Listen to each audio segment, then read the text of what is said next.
Welcome back. We just showed you that you can access all of your business information in My Business Account at CRA's website. Actually, in the business, we call My Business Account an MBA. I got one, you know. I have an MBA. And it was so easy. My dad is going to be so proud of me. Not everyone who runs a business needs to have constant access to all of the information that you have in My Business Account because we usually have professional help, either an employee or employees in our accounting department or outside professional services like bookkeepers or accountants. Now, these are the people who need to access the information to properly discharge their duties.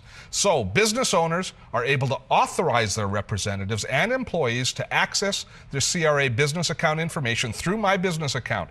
And they do this by selecting authorize or manage representatives. Let me show you.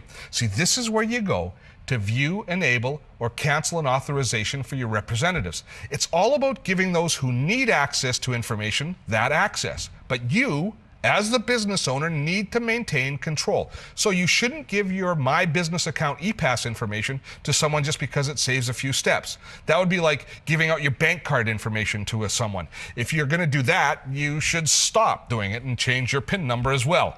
But back to My Business Account. See, a representative shouldn't log directly into your My Business Account as the account owner. Instead, they go through the Represent a Client service to access the information for you. And that way, they're protected and you're protected.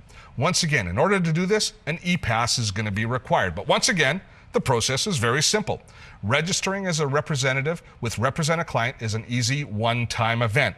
Now, the biggest consideration for services like this is security. And Represent a Client is secure because it uses our ePass service and CRA authentication. So if your representative doesn't already have an ePass, then they can easily get one. They're going to need first to identify themselves to the CRA with their access code from their own personal notice of assessment and their home postal codes. So they should have this information at hand before they try and register. Then the representative can see any changes that they've made through a new View Transactions feature. And this is really handy because you as well, the business owner, can see the result of all of the changes to your account. After all, it's your business, so you should be able to know everything that's going on. And just so you know, representatives can't access any information without authorization from you. Now, Represent a Client has a few other value-added features that assist representatives as well, such as client lists and the ability to view all of their transactions together. Now, this means representatives can track and manage their dealings with the CRA conveniently from a single point, which simplifies communications and transactions between their business and the CRA. In other words, an accounting firm will typically have several clients that they can access information on. They have access to all of those in a single unified window instead of having to log on and log off for each account. And did you know that if authorized by you, Represent a Client can also give them access to your personal tax information, from tracking refunds to checking registered retirement savings plan limits or changing tax returns? It's all there. And that's really good because a lot of us use the same accounting firm for both our corporate and our personal taxes. By the way, this service is available year-round, 21 hours a day and 20 hours on Sunday. They take it down for a few hours every day for backup and maintenance. Represent a Client should make your life easier as a boss and make your employees or representatives' jobs easier. Now, I use this for my business, and it's reduced my time that I spend managing my own affairs. In fact, when I told my accounting firm that we were covering this on the show, they gushed about it for about 5 minutes on how much they like and use Represent a Client, and then they started pushing to be on the show. What were they thinking? They're accountants. I'm not putting them on TV. We are continuing our theme of government e-services, and we've actually been looking at one aspect of the federal commitment to e-government services for years. That is the preparation and filing of our personal taxes. Now, there's lots of ways to prepare your personal tax return, but by far the best method for filing it is using the NetFile service. Now, it can be a bit confusing, so I'm going to walk you through this process. First up, you need to select a tax preparation software provider, and there's many to choose from. Right here on the NetFile homepage, we can take a look and we can see the certified software. Now, the bottom line is it doesn't matter which of these applications we choose as far as CRA is concerned. They're all certified for NetFile by CRA, and the process remains the same. You choose the service and you complete your return, and you can choose standalone software that's going to install in your Windows or Macintosh computer, or you can choose web-based services that you're going to work with in an online environment.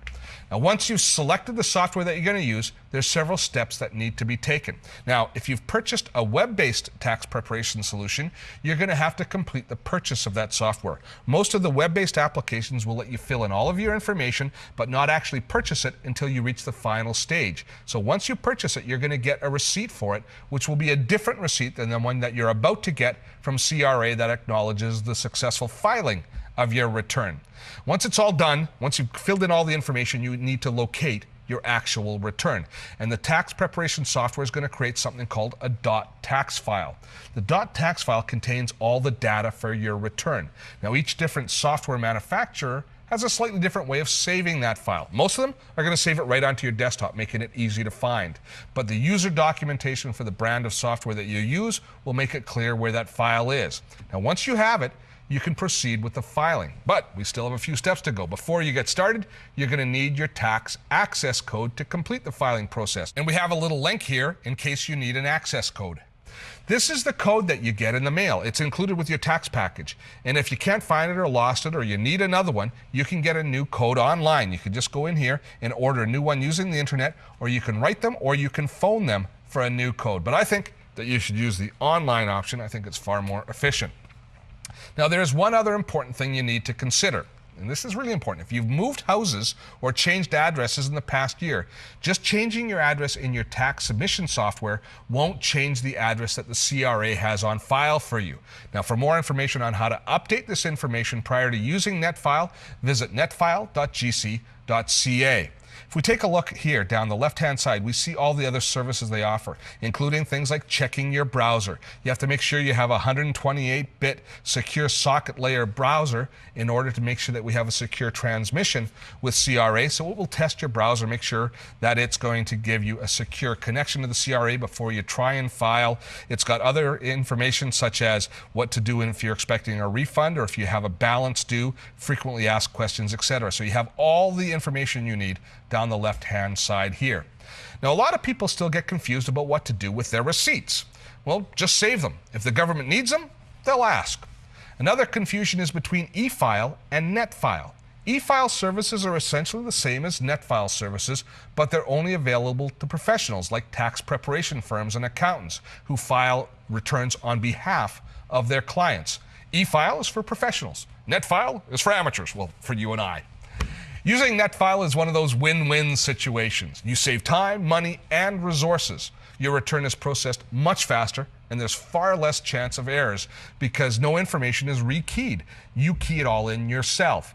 It costs less for the government to process the return, and since they're using our money to process the return, that is a good thing.